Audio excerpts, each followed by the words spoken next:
Oui. Dès que tu vois mes médicaments, déjà. Oh, regardez, oubliez, monsieur. Ouais, maman, non. Ah, ok. S'il vous plaît.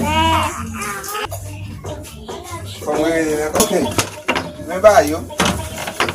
Ok.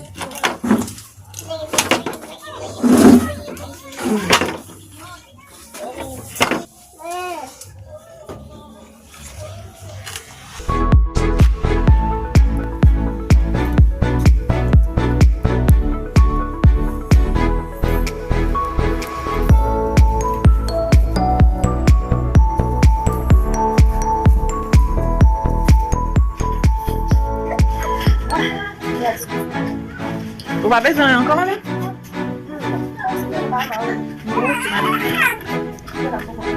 Ok.